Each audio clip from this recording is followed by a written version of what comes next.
Bend the knee! Fellow Mongolas, everybody, this is Don Willie back again for another edition of Epic Battles of Ice and Fire. Valentine's Day is over, so now it's time to get back to warfare. And we're here in King's Landing, just outside of the Red Keep, to bring you another great battle, this one between two very popular characters in our story.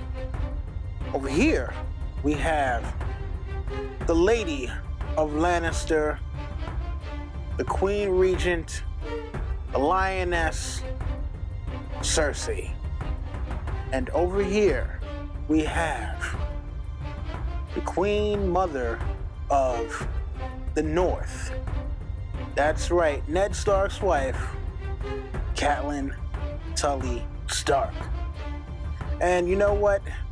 I had to enlist the help of my man, Tony Teflon, to see who would come out on top in this battle of Queen Mothers.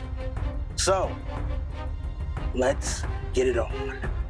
If Catelyn ever made the decision to try to step up to Cersei, this is exactly what would happen to Catelyn. It would not be pretty, and these are the reasons why. Number one, Cersei comes from the more influential family. Number two, Cersei is more devious. She is more deadly, and she's willing to go to more lengths than Catelyn would ever go to. And number three, third, and most importantly, Sir Barristan Selmy says when he talks about Jaime Lannister that Jaime is a natural warrior. Natural. That means his talent was born with him. With the same exact DNA as Jaime, we have to say that she has the same exact natural ability. So with training, there's no way that Catelyn would stand a chance for Cersei. Now, Cersei is not perfect.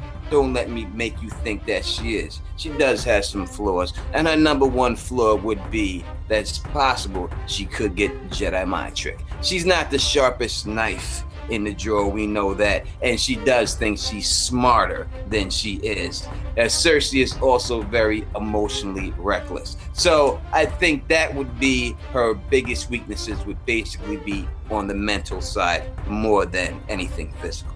Catelyn Stark, being the daughter of a warrior, is going to come in with a few strengths on her side. She may not have as much money, but we know that she is fierce, she is cunning, she is also physically capable of handling herself, as we saw her, be able to hold her own against the assassin that tried to kill her and Bran in Winterfell. Also, let's not forget the fact that Catelyn had the intuition to sense that things were going to go wrong with the Red Wedding before anyone else did. Unfortunately, she didn't survive that one, but listen, at least she had the good sense to know that something was about to go wrong. Weaknesses, like Cersei, she happens to be an emotional wreck, as we've seen her deal with Jon over the years. The fact that she let Jaime Lannister go during the middle of the war, which is probably one of the most boneheaded moves that anybody has ever made. But, that being said, let's not discount Catelyn in the physical one-on-one matchup. This is Brendan Blackfish's niece. This is Ned Stark's wife. Come on and let's get it on. So, Mr. Teflon, tell me why it is that you think the Lioness, and I use air quotes for that one, would win against Catelyn Stark. I mean, we're not talking about Lady Stoneheart here. We are talking about Catelyn, the one who was able to take the Valyrian steel blade to the hand and still get the upper hand. I mean, with the help of Summer, but she got the upper hand on that assassin.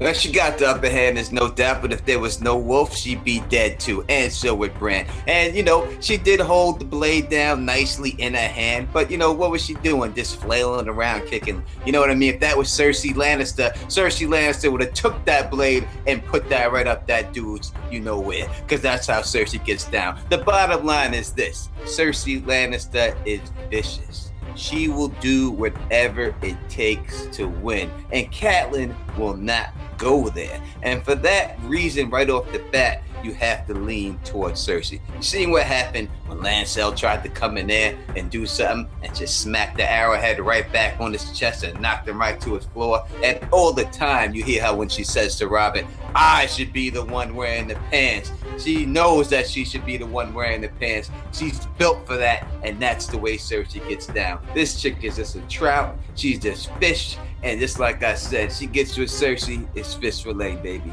Fish fillet all day. I really don't think it's a contest, Don. Listen, I understand what you're saying, but Cersei spends too much time being drunk to ever be an actual threat. I mean, come on. What is she going to do when she's facing Catelyn and she's too busy, having been drunk and seeing three of her? Is she going to know to aim for the one in the middle, or is she going to be wildly swinging and probably missing and falling all over the place? Well, I've seen Oberyn Martell drunk and win some battles. I've seen Dothraki people drink and win some battles. I've seen Mickey Mantle hit home runs when he was drunk back in the day. Well, I didn't see it, but I heard about it. So I'm going to say that she would be able to overcome those situations. Listen, not for nothing, Cersei is not a Yankee, all right? You don't bring the greats into things like this, Mr. Teflon. Low blow. Look, at the end of the day, Cersei might be fierce, but come on, this was a woman who spent 14 years. Catelyn spent 14 years holding in animosity at the fact that Jon Snow was even around, and telling him right before he went to the wall that she wished it was him that got pushed out of the window by Jaime Lannister. I mean, come on, that right there takes viciousness. Jon didn't have anything to do with any of those circumstances. It's not like he asked to be the bastard of Ned Stark, but she still, held that anger and rage against him for all those years. And I think had she had the chance to face Cersei Lannister one-on-one, especially after what happened to Bran and her putting the pieces together, I'm thinking that no matter how many times Cersei might have talked about she should wear the armor and Robert should wear the skirt, she wouldn't have anything for Catelyn. Catelyn would definitely be about that action, and Cersei would have to go down. I think it wouldn't matter what happened to Bran, what happened to Sansa, what happened to Arya. And let me break it down like this for you, Don Willie. Catelyn was raised and always wanted to be a lady. That's what she wanted to be. That's what she represents. Cersei wanted to be a warrior. She resented being a woman. She was mad that she was a woman. She wanted to fight, and she is a fighter. And when it just comes to straight on the battlefield, sword in the hand, versus each other, I'm taking Cersei Lannister. And if we go by the greatest fighter, Varys and Selmy, as I said before, if Jaime is a natural fighter, that means without training, he's naturally gifted. Cersei has the exact same DNA as him, so she must be just as gifted. You know what, Mr. Teflon? I think I will relent. You have swayed me with your argument, sir.